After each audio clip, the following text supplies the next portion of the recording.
नमस्कार स्वामी भक्तांनो, आजच्या व्हिडिओमध्ये आपण पाहणार आहोत 2 सप्टेंबरला पिठोरी अमावस्या आहे आणि ही सोमवती अमावस्या आलेली आहे आणि या दिवशी पितरांना खुश करण्यासाठी, प्रसन्न करण्यासाठी आपल्याला अतिशय महत्त्वाचे उपाय करायचे आहेत आणि कोणत्या गोष्टी टाळायच्या आहेत आणि कोणते उपाय करायचे आहेत हे सर्व माहिती मी तुम्हाला या व्हिडिओमध्ये सांगणार आहे। व्हिडिओ कुठेही स्किप न करता शेवटपर्यंत पहा, जेणेकरून सर्व माहिती तुमच्यापर्यंत पोहोचेल।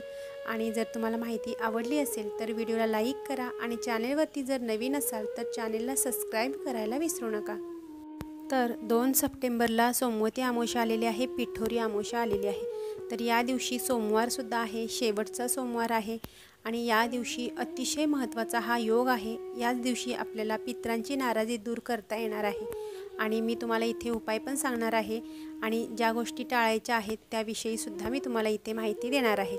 तर आपल्या आयुष्यामध्ये ज्या काही अडचणी असतात, खूप काही अडचणी असतात, समस्या असतात, किती काही केलं तरी अडचणी संपत नाहीत, समस्यासुद्धा सुटत नाहीत। तर अशा वेळेला काही तिथी अशा महत्त्वाच्या असतात, अमावस्येच्या वेळेला ते उपाय आपल्याला करायचे असतात आणि आपल्या पितरांना खुश आणि प्रसन्न ठेवायचं असतं, जेणेकरून आपल्या अडचणीसुद्धा ते दूर करतात, त्यांचा आशीर्वादसुद्धा आपल्याला भरभरून मिळत असतो। त्यासाठी आपल्याला हे उपाय करायचे असतात। तर सर्वात आधी मी तुम्हाला सांगते कोणत्या गोष्टी टाळायच्या आहेत। पितृ अमावस्येच्या दिवशी आपल्याला म्हणजे कोणत्याही दिवशी अगदी आपण या गोष्टी नक्कीच टाळायच्या आहेत। तर जीवनामध्ये कोणत्याही पशुपक्ष्याला आपल्याकडून काहीही त्रास होणार नाही, ही गोष्ट आपल्याला कटाक्षाने टाळायची आहे। एखाद्या असहाय्य जीवाला जर आपण त्रास दिला तर राहूचा प्रकोप वाढतो आणि त्यामुळे काय होतं, आपल्या आयुष्यातल्या ज्या अडचणी आहेत त्या खूप वाढतात आणि त्याचा त्रास आपल्याला होत असतो। त्यामुळे आपल्याकडून कोणत्याही जनावराला, मुक्या प्राण्याला त्रास होऊ देऊ नये। त्याचप्रमाणे जर पिठोरी अमावस्या किंवा सोमवती अमावस्या असेल तर त्या दिवशी आपल्याला कावळा, कुत्रा, गाय, म्हैस अशा कोणत्याही जीवाचा अवमान करायचा नाही आहे, म्हणजे त्यांचा अपमान करायचा नाही आहे आपल्याला या दिवशी। या उलट आपण पशुपक्ष्यांना अमावस्येच्या दिवशी खाण्याची आणि पाण्याची व्यवस्था अवश्य करायची आहे। त्यामुळे होणार काय आहे तर आपले यामुळे पितृ खूप प्रसन्न होतात आपल्यावरती आणि त्या आपल्या अडचणी असतील तर त्या दूर करण्यासाठी मदत करत असतात, आशीर्वाद देत असतात। त्याचबरोबर आपल्याला सोमवती अमावस्येच्या दिवशी काळ्या तिळाचे दान अवश्य करायचे आहे। त्यामुळे काय होतं तर आपला पितृदोष जो आहे तो दूर होतो आणि आपल्यावरती पितरांची कृपा कायमची राहते। आणि म्हणूनच अमावस्येच्या दिवशी आपल्याला काळे तीळ दान केल्याचे अतिशय महत्त्वाचे फायदे आपल्याला दिसून येतात। पितृ आपल्यावरती खूप प्रसन्न होऊन आपल्या इच्छा पूर्ण करत असतात। काळे तीळ आपण मंदिरामध्ये सुद्धा दान करू शकतो, तिथे सुद्धा दान केले तर आपल्याला पितरांचा आशीर्वाद मिळत असतो। त्यामुळे आपली आर्थिक प्रगती होण्यास मदत होते। त्याचप्रमाणे सोमवती अमावस्येच्या दिवशी शेवटचा सोमवारसुद्धा आलेला आहे आणि श्रावणातला शेवटचा सोमवार आणि सोमवती अमावस्या या दिवशी आपल्याला भगवान शिवांची आणि माता पार्वतीची अतिशय मनोभावे सेवा करायची आहे आणि त्यांचा आशीर्वादसुद्धा आपल्याला प्राप्त करून घ्यायचा आहे। त्याचप्रमाणे शिव आणि पार्वतीची सेवा करत असताना पार्वतीला तुळस, कुंकू, शंख, नारळ आणि केतकीची फुले याप्रमाणे तिची विधिवत पूजा करायची आहे। मात्र भगवान शिवांना आपल्याला फक्त भस्मच लावता येणार आहे, कुंकू त्यांच्या पूजेमध्ये वर्ज्य आहे।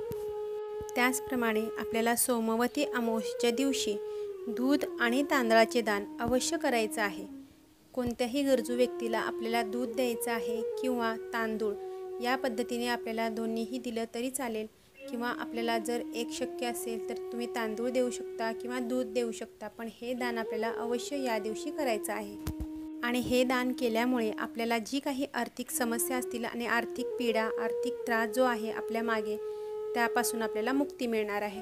आणि हे जर दान आपण केले तर काही कारणाने जर पितृ आपल्यावरती नाराज असतील तर त्यांची नाराजी लवकरात लवकर दूर होईल आणि आपल्या ज्या समस्या असतील त्या सुटण्यास मदत होईल। प्रत्येक गोष्ट आपल्या मनासारखी घडत जाईल जर आपण हे दान केले तर। त्याचबरोबर सर्वात महत्त्वाचं म्हणजे हिंदू धर्मामध्ये पिंडदानाला अतिशय महत्त्व दिलेलं आहे आणि या दिवशी जर काही कारणांनी आपल्या पितरांचे आपण पिंडदान केले नसेल तर सोमवती अमावस्येला आपल्याला पिंडदान अवश्य करायचं आहे।